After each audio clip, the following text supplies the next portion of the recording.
let her go. Not because she didn't matter, and not because the feelings weren't real, but because holding on is costing you more than losing her ever did. You keep replaying the moments that felt meaningful, the way she laughed, the way she looked at you when things felt different, when you thought there might be something more. You tell yourself that if you let go of these memories, you're erasing what you felt, but you're not. You're just choosing to stop living inside of something that's already ended. You're holding on to the version of her that existed in your head, the one who almost chose you, the one who sent mixed signals, the one who felt closer but never fully stayed.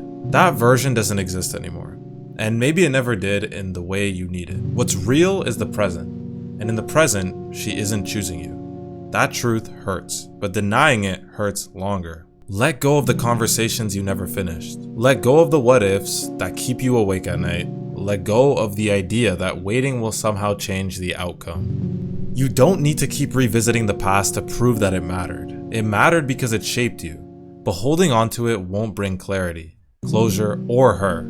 It only keeps you stuck, emotionally paused in a moment she has already moved on from.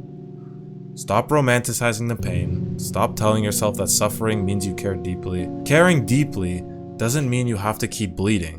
Love isn't meant to feel like you're clinging onto something that's slipping through your fingers. If she wanted to stay, she would have.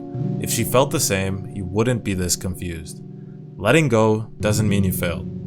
It means you're choosing yourself.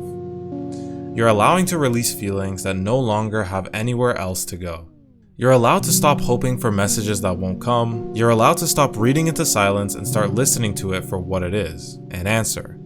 There's a version of you on the other side of this. A lighter version, a clearer version, one who doesn't measure their worth by someone else's indecision.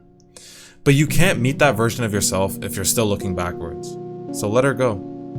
Not with anger, not with resentment, but with the quiet understanding that some people are lessons, not lifetimes. The moment you stop holding on is the moment your life starts moving forward again. Start caring about yourself, not in a shallow motivational quote type of way, but in the quiet, difficult way that actually changes things. Care about yourself enough to stop abandoning your own needs just to keep someone else in your life.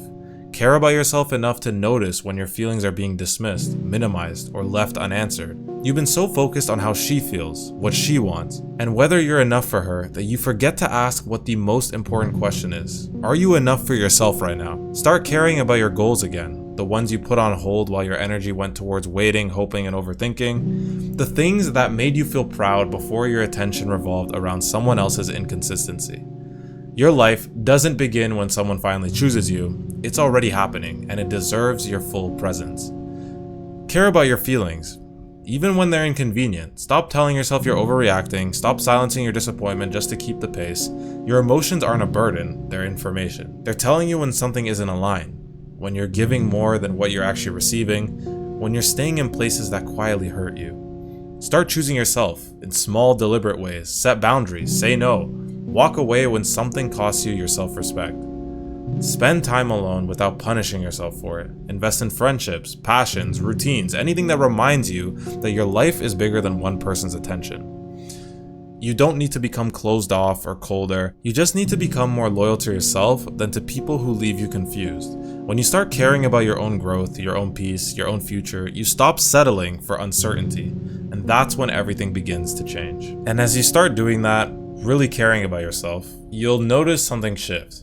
The noise in your head quiets a little, the constant checking, comparing, and second-guessing fades. You begin to realize how much mental space was being taken up by someone who wasn't fully present in your life. That space slowly opens up, and in it, you start healing yourself again. You'll also understand that choosing yourself isn't selfish, it's necessary. You can't build a healthy connection while neglecting your own foundation. The more you honor your feelings and goals, the less you'll tolerate situations that drain you. What once felt normal will start to feel acceptable, and that's growth, not bitterness. One day, you'll look back on this version of yourself, the one who waited, hoped, and hurt, and you won't feel shame. You'll feel compassion. You did the best you could with what you knew at the time.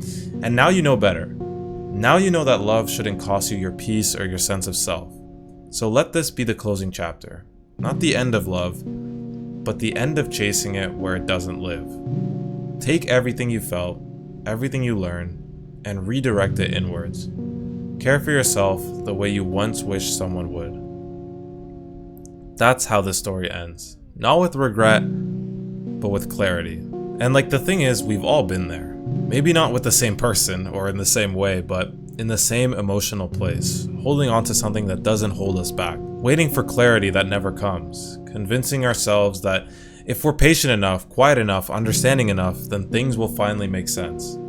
Almost everyone has loved someone who couldn't love them the same way back, and almost everyone has learned that lesson the hard way. We've all ignored our own feelings at some point, told ourselves, oh, we're being dramatic, said it's fine when it isn't, stayed longer than we should have just because leaving felt like giving up, even when staying felt like slowly disappearing.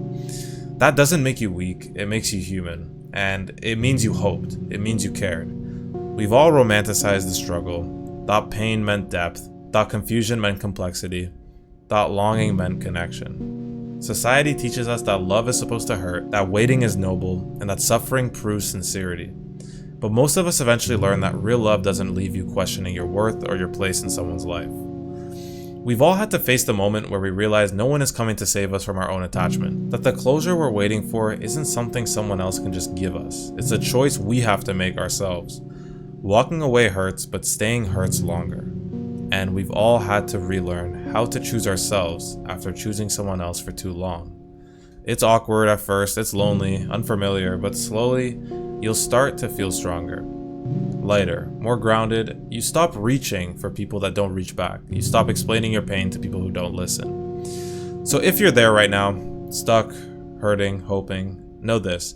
You're not broken, and you're not alone. This isn't the end of your story. It's just the part where you learn what you deserve, which is appreciating yourself.